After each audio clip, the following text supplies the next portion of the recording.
I am making a deck profile for the Master Rule 5. Yes, I call it that. For Heraldic Beast. And if you want to play Heraldic Beast now, you can just replace some cards in the extra deck with generic link monsters like Landfall Linkus or uh, Underclock Taker. Uh, the deck's really fun, and there are some cards I'm using because other cards I would use are just in other decks. And starting off with the main deck, I play one copy of Heraldic Beast Basilisk. Basilisk is really fun just because if you have to, you can have it attack a monster stronger than it, and due to its effect, it destroys anything that battles it. So you can set it, have your opponent attack it, and it'll destroy the other monster, or have it attack something else that you destroyed. Then I play two copies of Heraldic Beast Ale. Heraldic Beast Ale is a free summon when you control two Heraldic Beasts other than Ale. No, you need to control Ale. Never mind. It's been a while since I actually played with the deck, and I just been tweaking it, trying to get it to be just right for me. And if you don't like Basilisk, you can take it out for a third ale. Then I play three Kage Takage. It's a free summon whenever you normal summon a monster. That's level 4. Three Heraldic Beast Unicorn. This card's fun because it has a grave effect of you can banish it, target one Psychic Xyz monster in your graveyard, special summon it, but its effects are negated. When I first used this effect, I didn't notice the negates effects part, and I just kept bringing back Chaos number 69 over and over and over again, which I thought was hilarious. It's not as good, but still great. Then I play three copies of Twin-Headed Eagle. This card has another grave effect where you can banish it from your graveyard, target an Xyz monster you control that doesn't have any materials, and two Heraldic Beasts in your graveyard, they become its materials. So it's really fun to use it with Dark Rebellion, since Dark Rebellion is not once per turn. So it steals half of a monster twice. Then, probably one of the better Heraldic Beasts, Heraldic Beast Amphisbaena. Its effect, the only effect of it that you actually use often is its discard effect, where you discard a Heraldic Beast and summon it for free. You hardly ever use its other effect, discard another Heraldic Beast to give it 800 additional attack points, unless you just need to get something like Twin-Headed Eagle or Unicorn in the grave. Then I play three copies of Heraldic Beast Aberconway.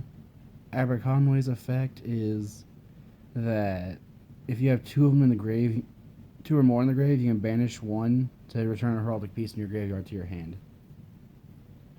Then the best Heraldic Beast, three Heraldic Beast Leo.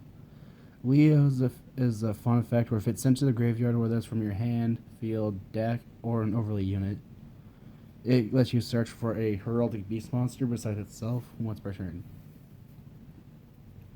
And that is all I play for the monsters. If you want to play a more competitive version of it, you can just toss in a Time Thief engine, which isn't that bad. Then for the spells, I play one Monster Reborn, one Terraforming to search your field spell that protects Psychic Xyz monsters from spells and traps, and lets you search Heraldic or Heraldry spells. One Foolish, so you can send one of the 9 Grave Effect monsters. One Glorious Numbers.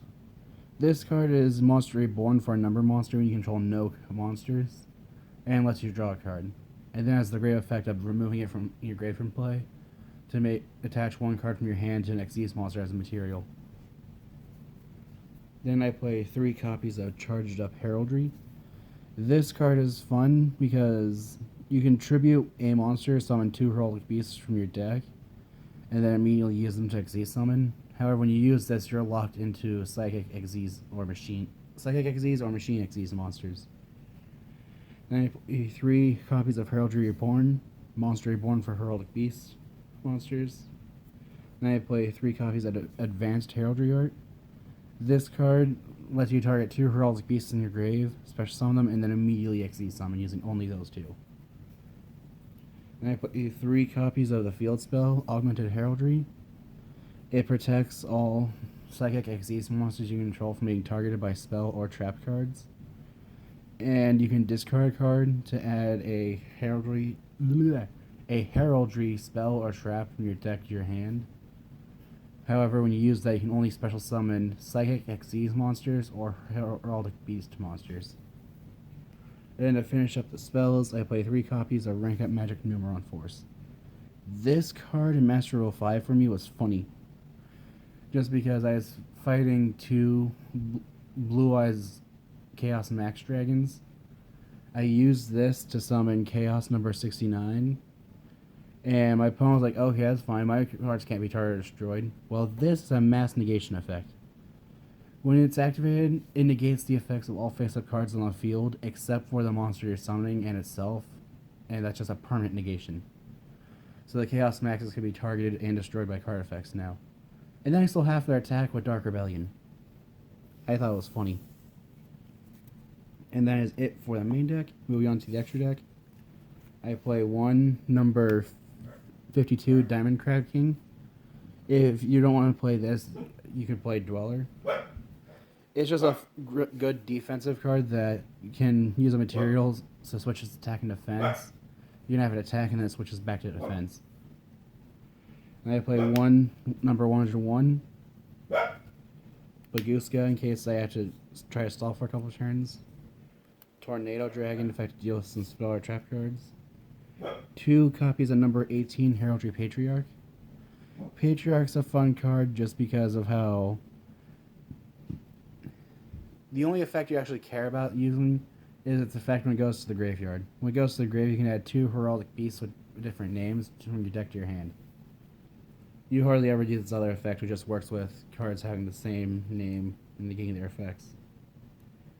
And I play 2 copies of number 8 Heraldic King Genome Heritage. This card was hilarious in the Sexual era just because I was playing this because it was a budget deck. And everyone else would be going around like, hey, I have my Prime Photon Dragons, so you won't be able to touch me, or I'll be able to beat the crap out of you. I'm like, okay, I'll summon this, take your number 62, and now I have number 62, whereas you're left with a shell of what it used to be.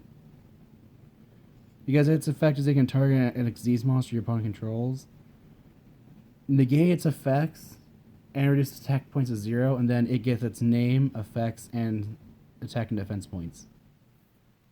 However, they do not stack on top of its own. It basically becomes another copy of it. And I play 1 number 39 Utopia. And I play 1 Dark Rebellion. You can use 2 materials from it, target a monster your opponent controls, deal half its attack. And that effect is not once per turn, so it's really fun to use with Twin-Headed Eagle. You can just keep having it gain attack points. Then I play 1 number 69 Heraldry Crest. This card on summon negates the effects of other Xyz monsters in play, and then it gains the effects. And then you can use a material, gain the effects of an opponent's Xyz monster. I think I've only ever used it to summon its chaos form. And I play 1 number 32 Shark Drake, just because it's a pretty good attacker. It acquires 3 level 4 monsters, but if it destroys a monster in battle, you can use a material, special summon it back to the field in attack position with 1,000 less attack, and it can attack again. So like Dark Rebellion can attack Chaos Max Dragon. Dark Rebellion. Shark Drake attacks Chaos Max Dragon after dealing half its attack. Shark Drake then attacks it, dealing 800, uses effect, brings it back 3,000 attack points, Dark Rebellion attacks it, and now Shark Drake can attack directly. Then for the Chaos numbers, I play 1 Chaos number 39 Utopia Array V. This card lets you use material, target a monster on the field, destroy it, and then deal damage equal to that monster's attack points on the field. However, that effect can only be used when it has Utopia as material. Then I play 1 Chaos number 101 Silent Hunter Dark. This card is hilarious in the fact that most people don't even realize it exists. But you once per turn, you can target 1 special monster your opponent controls, and it becomes a material. And if it would be destroyed by battle or card effect while number 101 is in the grave, including its own destruction, Silent Hunter Dark will resurrect, and you gain life points equal to its attack on the field. So you can have it attack it into something, You can have it absorb something, attack, it's destroyed, now it comes back, you gain life points, now you can absorb something else. However, if you have it revived during the battle phase, it cannot attack again. Then finish off the extra deck, I play 1 Chaos number 69, Heraldry Crest of Horror. Heraldry Crest of Horror is a fun card in that it can't... If... When you use its effect... Or, let me restart that. If your opponent tries to declare an attack while this monster is in play, then all cards on their field are just wiped out. I actually never use its attached material effects. I have no clue what it does. Oh.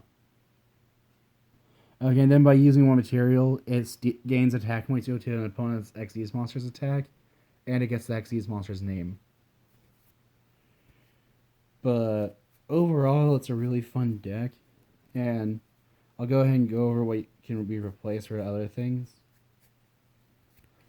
That can be replaced with Dweller. That can be replaced with the first Time Thief Xyz monster. Redoer, I think it was. That can be replaced with the new Time Thief Xyz. I believe it was Petrulia. And then basically these are the 4 that can be replaced with anything like Lynx or Time Thieves. But overall, I just think Time Thief is probably the better version of this deck. We're going to try to mix other things into it. Anyway, that is it for the deck profile. If you have any ideas of how I can improve the deck, other than adding Time Thieves to it, which I'm still working on, feel free to comment in the comments below. Thanks for watching.